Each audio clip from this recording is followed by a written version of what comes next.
రక్షిద్దాం రక్షిద్దాం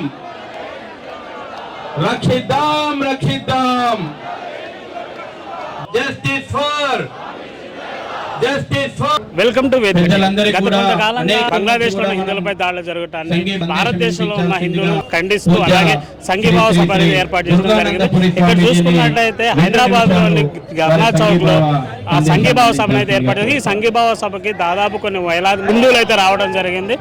రానున్న రోజుల్లో బంగ్లాదేశ్ ని కాపాడాలి, కాపాడుకోలేని పరిస్థితి ఉంటే బంగ్లాదేశ్ ని ఆక్రమించైనా సరే బంగ్లాదేశ్ లో ఉన్న హిందువులను కాపాడుకునే ప్రయత్నం చేస్తున్నారని ఇక్కడైతే హిందువులు అయితే చెప్పడం జరిగింది.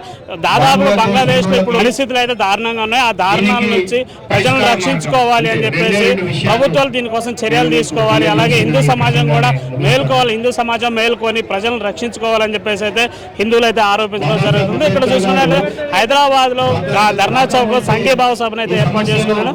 ఈ సంఘీభావ సభలో ప్రపంచం మేల్కోండి, బంగ్లాదేశ్ హిందువులు రక్తమొడుస్తున్నారు అని చెప్పేసి అయితే నినాదాలు ప్లకార్డులు పట్టుకుని అయితే ఇక్కడ అందరైతే ఈ సంఘీభావ సభను అయితే ఏర్పాటు చేసుకోవడం జరిగింది. బంగ్లాదేశ్ లో చిన్మయ దాస్ స్వామీజీని కూడా రిలీజ్ చేయాలి. ఎందుకంటే ఆయన దాదాపు కొన్ని వేలాది మందికి కోట్లాది మంది ప్రజలకు ఆహారాన్ని సంస్థకు సంబంధించిన వ్యక్తులను అలా అరెస్ట్ చేయడం అనేది అన్యాయం. ఎందుకంటే భారత్ లో కాకుండా బంగ్లాదేశ్ లో హిందువులను కూడా మనం రక్షించుకోవాలి.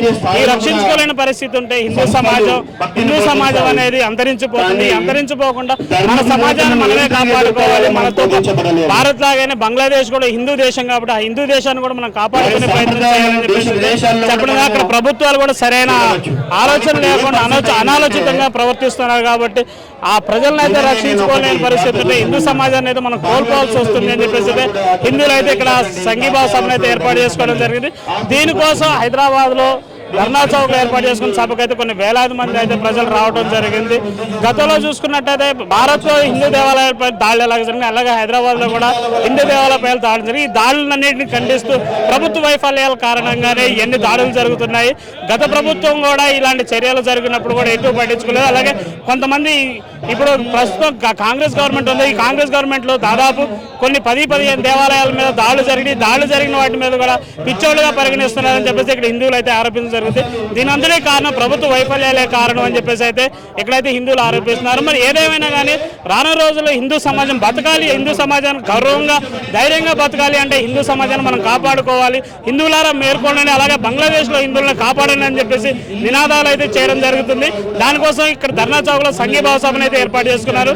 మరి రానున్న రోజుల్లో ఈ సంఘీభావ సభ ద్వారా కానీ లేదా వేరే ఇతర కారణాల ద్వారా ప్రభుత్వం ఎలాంటి చర్యలు తీసుకుంటుంది, బంగ్లాదేశ్ లో హిందువులను కాపాడే వరకు మేము పోరాడుతూనే ఉంటామని చెప్పేసి అయితే ఇక్కడ హిందూ సంఘాలు అయితే ఆరోపించడం జరిగింది. కెమెరామెన్ తోట జయప్రకాష్ తో ఖమ్మం బాబు, వేదిక టీవీ.